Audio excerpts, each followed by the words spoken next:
I don't know what weapons will be used in World War III, but stones and clubs will be used in World War IV. Albert Einstein. Nowadays, hackers are the weapon of the Third World War. The situation with the Iranian nuclear program is a vivid example. At the end of September, it became known that the Stuxnet virus caused severe damage to Iran using vulnerabilities in the operating system and the notorious human factor. Stuxnet successfully hit 1368 out of 5,000 centrifuges at the uranium enrichment plant in Natanz, and it disrupted the launch of the nuclear power plant in Bushehr. The customer is unknown. Perpetrator, a negligent Siemens employee who inserted an infected flash drive into a workstation. The damage to Iran's nuclear facilities is comparable to the damage caused by the Israeli Air Force attack. After that, the front pages of the world's press were filled with dire prophecies about the coming of an era of technological warfare. Experts from various fields, from IT security to linguistics and anthropology, are struggling to unravel Stuxnet, the virus that hit Iran's nuclear facilities. Stuxnet was detected by antivirus laboratories a long time ago. Still, the world learned about the true extent of the infection in late September, when it became known about the delay in launching Iran's first Bushehr nuclear power plant. Even though the head of the Atomic Energy Organization of Iran said that the delay in the startup of the nuclear power plant had nothing to do with the virus, Mark Fitzpatrick of the International Institute for Strategic Studies said that it sounds not very serious. Iran tends to gloss over the real problems at the nuclear power plant. A short time later, Mahmoud Jafari, project manager at the Bushehr plant, spilled the beans. He said Stuxnet affected a few computers, but did not cause any damage to the plant's main operating system. Iran's nuclear facilities at Natanz were also severely affected, with 1,368 out of 5,000 centrifuges disabled by Stuxnet. When Mahmoud Ahmadinejad was asked directly about the technological problems with the nuclear program after the UN General Assembly session, he just shrugged his shoulders and said nothing. Who's behind it? The developers of Stuxnet prefer to keep a low profile for obvious reasons, but it is clear that the complexity of the virus is unprecedented. Creating such a project requires substantial intellectual and financial investments, which means that it can only be done by structures of the scale of the state. All experts agree that the virus is not the fruit of the efforts of a group of enthusiasts. Laurent Esso, head of security systems at Symantec, suggests that at least 6 to 10 people worked on Stuxnet for 6 to 9 months. His colleague Frank Rieger supports Laurent. According to him, the virus was created by a team of 10 experienced programmers and development took about 6 months. Frank also names the approximate amount of Stuxnet, at least $3 million. Perhaps it was created for military purposes. Eugene Kaspersky, CEO of Kaspersky Lab, has this viewpoint. To quote him, "Stuxnet does not steal money, send spam, or steal confidential information. This malware is designed to control manufacturing processes and substantial production facilities literally. In the recent past, we fought cyber criminals and internet hooligans. Now, I fear, is the time of cyber terrorism, cyber weapons, and cyber warfare. Perhaps Israel is to blame?"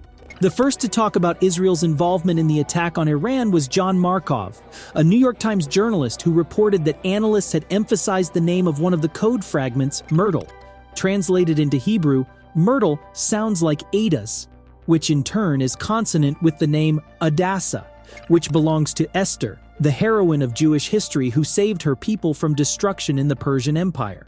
Drawing an analogy with ancient Persia, on whose territory modern Iran is located, some analysts believe that Israel left a calling card in the code of the virus. However, according to several experts, this version does not stand up to any criticism. It resembles the plot of a cheap detective story. Too primitive handwriting for a project of this scale. At the same time, it should be emphasized that as early as last summer, recall that the spread of Stuxnet began in 2009, the WikiLeaks resource reported a severe nuclear accident in Natanz. Shortly after that, it became known that the head of the Atomic Energy Organization of Iran, Gholam Reza Aghazadeh, resigned without explanation. Around the same time, the media published statements by Israeli politicians and military officers about a possible confrontation with Iran on the technological front.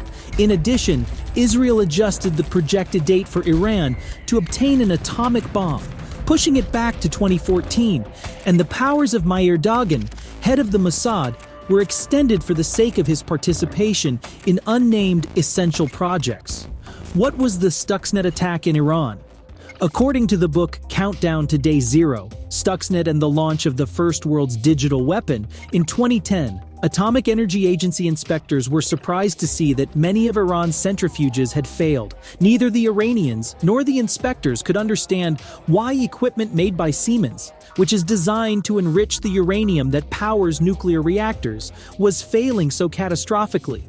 It was hard to imagine that malicious software was to blame. After all, Iran's nuclear facilities were sealed off from prying eyes. That is, they were not connected to a network or the internet. For a malware attack to occur at an air-gapped uranium enrichment plant, someone must have consciously or subconsciously added the malware physically, perhaps via an infected USB drive.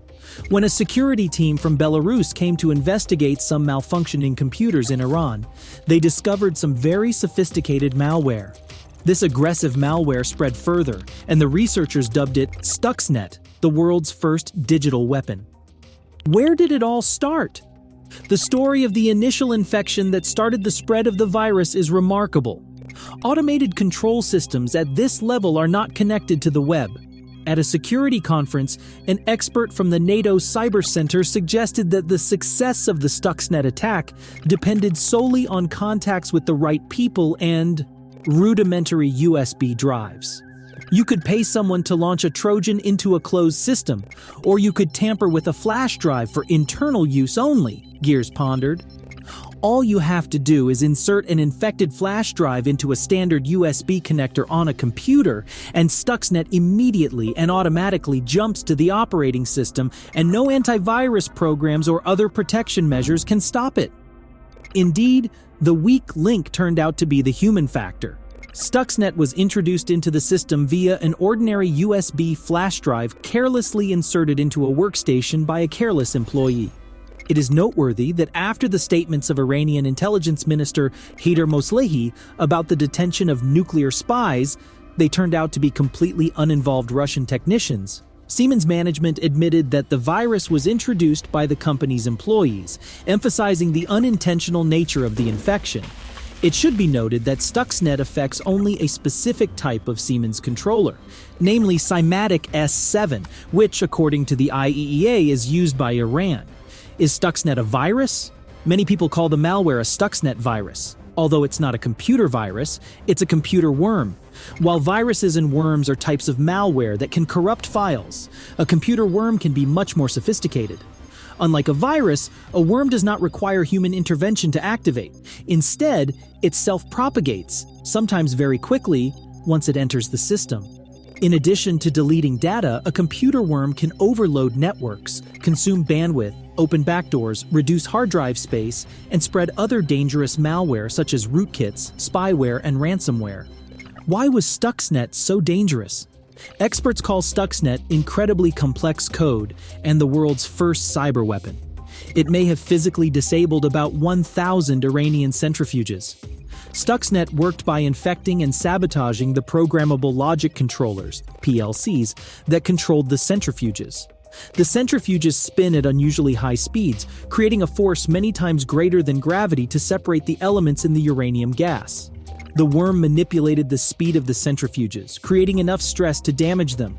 Stuxnet took time, waiting weeks for the centrifuges to slow down after temporarily speeding up, so its activity was difficult to detect. Stuxnet was also difficult to detect because it was a new malware, an evolving threat with no known signatures. In addition, Stuxnet exploited many zero-day vulnerabilities, which are uncorrected flaws in software security. Stuxnet also sent fake industrial process control sensor signals to hide its presence and malicious activity. In addition, Stuxnet was capable of distributing a rootkit. Rootkits can give a threat actor control over a system at its core. With the rootkit installed, Stuxnet could more engage in stealthy activities. After this, the world started talking about next-generation warfare. Cyber attacks became the perfect tools for the subsequent wars. They are swift, effective in their destructiveness, and usually anonymous. Today, nations hastily agree on a joint strategy to counter cyber threats. What will happen tomorrow? Unfortunately, the most realistic answer to this question is still Einstein's unhappy aphorism.